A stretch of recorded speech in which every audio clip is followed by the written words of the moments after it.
Assalamualaikum warahmatullahi wabarakatuh. Bismillah wassalatu wassalamu ala rasulillah wa ala alihi wa sahbihi wa mawala, amma ba'd.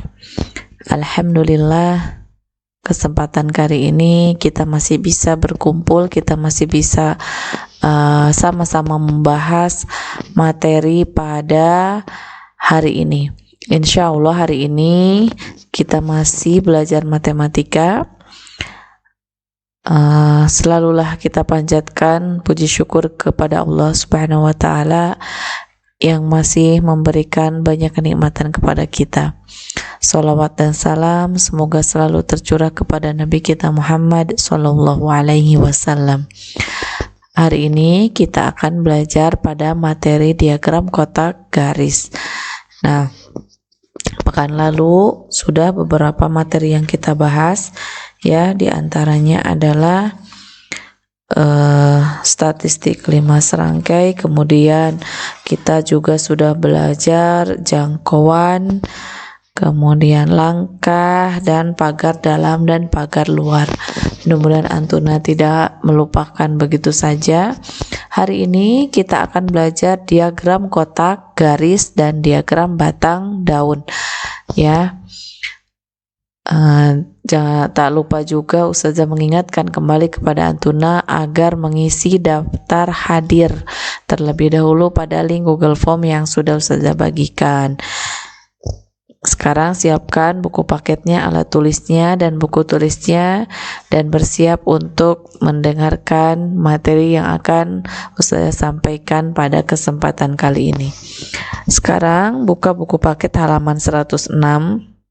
Di sana ada diagram kotak garis atau kita singkat DKG. Nah, diagram ini memuat sebuah kotak berbentuk persegi panjang dan dua buah garis yang terletak di sebelah kiri dan kanan kotak tersebut. Nah, persegi panjang dilukiskan mendatar, sedangkan lebarnya ditentukan oleh lambang seperti lambang I tapi lebih panjang, ya, dan menunjukkan itu adalah kuartil pertama dan kuartil ketiga. Nah, untuk kuartil kedua atau median ditandai dengan tanda plus. Nah, garis-garis ke kiri dan ke kanan diperpanjang hingga mencakup semua nilai data normal, bukan data pencilan. Nah, letak pencilan berada di luar kedua garis dan ditulis dengan lambang asterik. Nah, apa itu, seperti apa? Jadi misal ada data, nanti insya Allah pada contoh soal kita bahas untuk pembuatan diagram kotak garisnya. Sekarang kita ke diagram batang daun atau DBD. DBD di sini diagram batang daun. Nah, diagram kotak garis tadi itu berguna untuk menentukan ukuran pemusatan dan penyebaran data. Nah, cara lainnya bisa juga dengan menggunakan diagram batang daun. Nah, dalam pembentukan diagram batang daun, data mentah harus disusun dalam bentuk statistik perintah. Diagram ini memuat batang dalam angka puluhan dan daun dalam angka satuan. Nah, jadi kalau datanya misalkan angkanya 25, maka puluhannya itu yang angka 2-nya itu sebagai batang dan sebagai daunnya itu adalah angka satuannya, misalkan 5 gitu.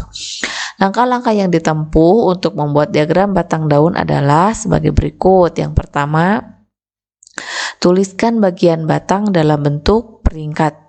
Nah, kalau peringkat misal dari 0, 1, 2, 3 dan seterusnya. Kemudian yang kedua, tuliskan bagian daun berdampingan pada setiap batangnya. Nah, kemudian yang ketiga, pastikan semua bagian daun sudah dalam bentuk peringkat. Jadi ini ditulis dalam bentuk peringkat. Nah, sekarang kita ke contoh soal yang memuat diagram batang daun dan diagram kotak garis. Di sini ada contoh soal, diketahui data yang ini, ya, datanya. Nah, lukiskan diagram kotak garis dan diagram batang daun dari data yang ada. Nah, langkah yang pertama yang harus kita lakukan adalah mengurutkan terlebih dahulu, ya, mengurutkan terlebih dahulu dari data yang ada ini dari angka yang terkecil sampai ke yang terbesar. Kita urutkan dulu. 5, kemudian 5, kemudian 7, 8, nih udah ya 5, 5, 7, 8, kemudian 17, 18, 19 ya. Kemudian 21, 22, 22, kemudian 28, 29, 29, kemudian 31, kemudian 32, 34, 37 dan 39. Nah, dah ya. Di sini ada berapa datanya? 1, 2, 3, 4, 5, 6, 7, 8, 9, 18 ya. N sama dengan 18 datanya. Nah, yang pertama kita tentukan sebelum menggambar atau melukis diagram kotak garis maupun diagram batang daun, maka kita harus mengetahui dulu statistik 5 serangkainya. Itu harus kita ketahui terlebih dahulu. Nah, kita lihat statistik 5 serangkainya, berarti untuk Q1 ya kan, di sini Q1 sama dengan X max D, X min, kemudian X max, kemudian di sini Q3, di sini Q2 nih. Berapa gitu. Kita lihat di sini ada 18. X min-nya dulu deh 5, kemudian X max-nya 39. Nah, kita bagi 2 dulu data yang ini, berarti 18. Ini berarti dibagi 2 ya, 9 ya kan? 9. Nah, kemudian berarti data yang ke 9 ditambah 10 dibagi 2. Berarti data yang ke-9 yang mana ini? 1, 2, 3, 4, 5, 6, 7, 8, 9. Nah, berarti ini adalah tengah-tengahnya. Disinilah posisi Q2. Nah, karena di sini 22, berarti 22 ditambah 22 dibagi 2, maka sama dengan 22. Maka Q2 sama dengan 22. Untuk Q1 berarti kita lihat dari data di sini, maka berarti Q1-nya sama dengan 17. Kemudian untuk Q3, Q3-nya berarti sama dengan 31. Ya kan? Nah, ini adalah statistik 5 serangkainya. Nah, ini jika sudah diketahui, kita tinggal menggambarnya. Cara menggambarnya bagaimana? Kita buat dulu garis lurus ya, semacam garis bilangan. Kita buat, nah kita lihat nih datanya kan di sini ada 5 sampai 39. Kita boleh buat dari kelipatan 5 misal. Nah, di sini misalkan 0, kemudian 5, kemudian 10, 15, 20, 25, 30, 35 dan 40, misal seperti ini. Nah, kemudian kita buat dari yang X min ya, X min di sini X minnya 5. Nah, berarti kita lihat di X min di 5. Nah, kita buat garis putus-putus misalkan ke sini. Kita buat garis putus-putus di ini tuh X min-nya. Begitupun dengan X max. X max-nya 39. Kita kira-kira di sinilah 39 gitu kan. Sama kita buat garis putus-putus. Nah, seperti ini.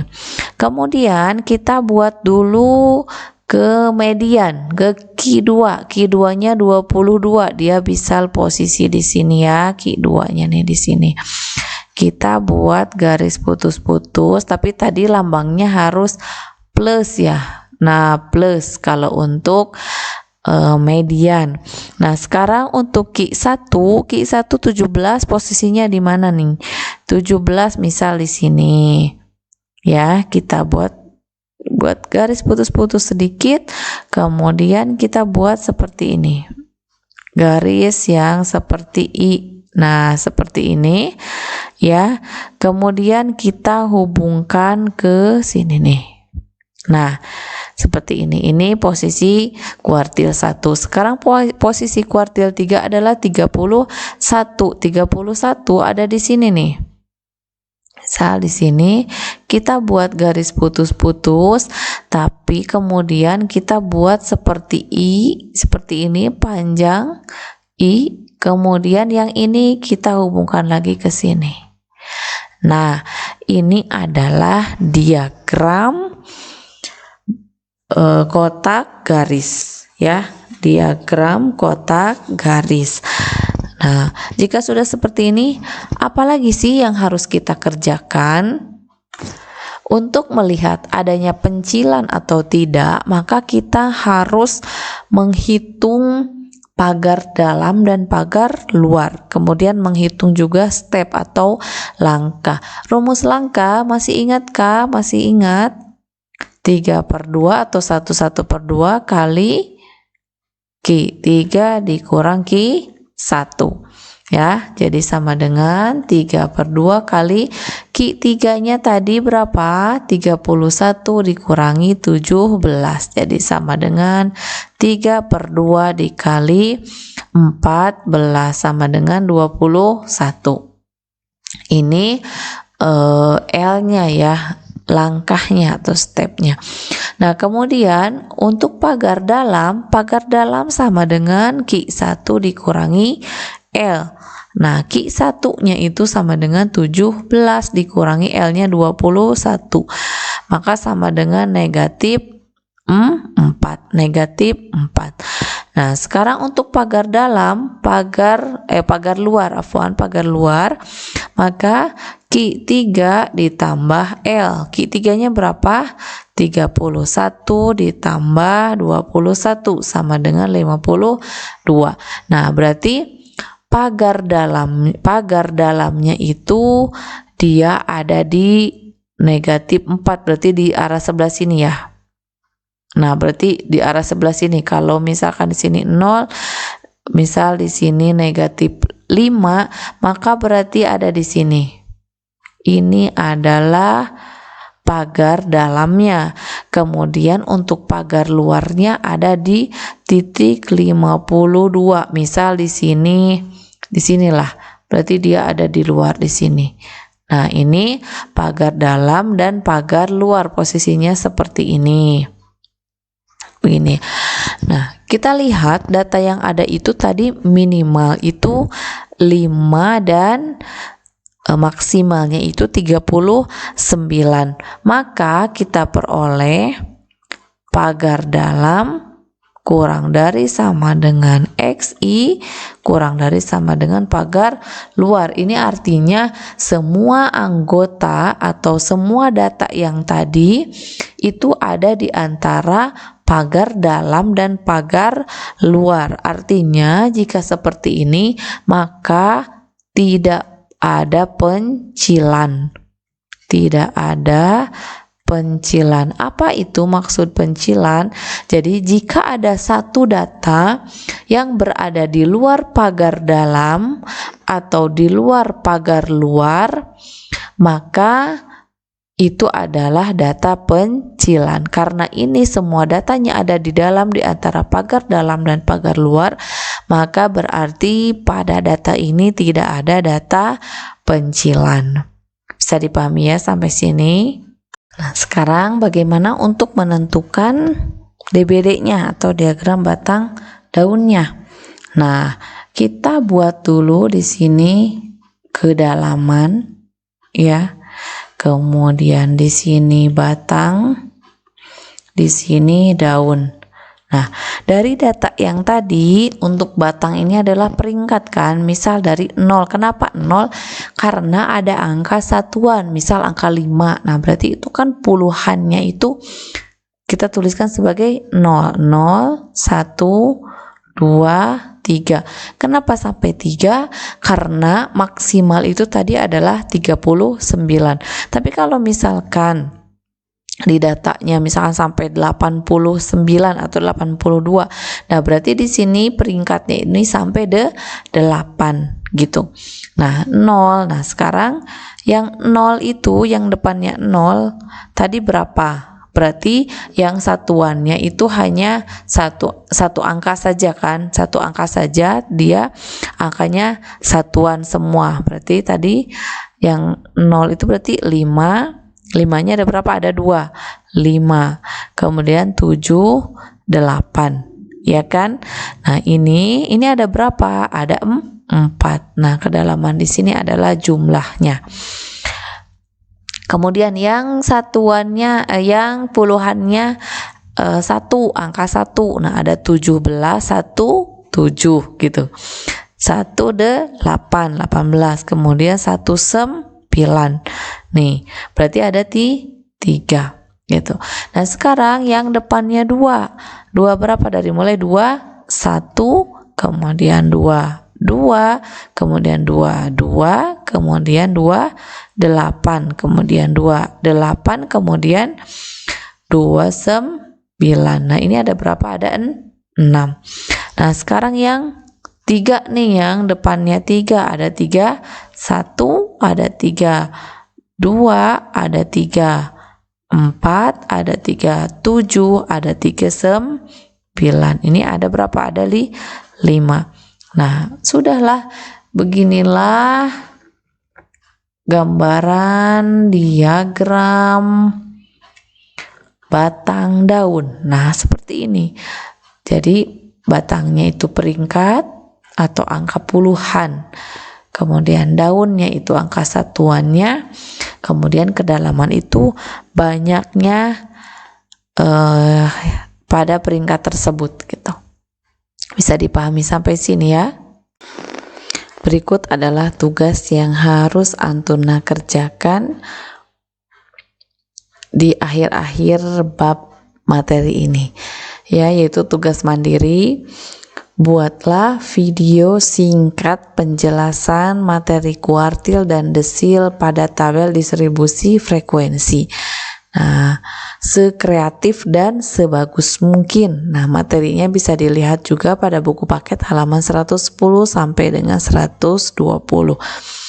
Nah, dikumpulkan pekan depan pada jam KBM Matematika Japri via Telegram Ustazah. Ya, jadi video yang bagus akan Ustazah upload di YouTube insyaallah. Ya, jadi mohon coba Antuna sekreatif mungkin membuat penjelasan materi. Durasinya silahkan disesuaikan saja. Kemudian kalau mau pakai contoh soal lebih bagus, sekreatif mungkin, pokoknya sebagus mungkin, tapi tidak menampilkan aurat, itu saja ya. Jadi ada suaranya yang bagus. Nah, nanti Ustazah pilih yang bagus, insya Allah akan diupload di YouTube.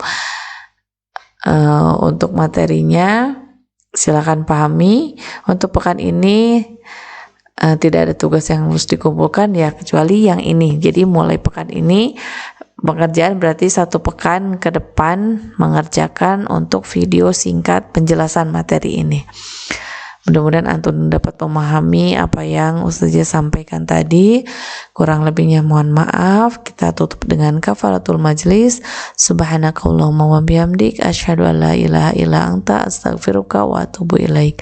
Assalamualaikum warahmatullahi wabarakatuh.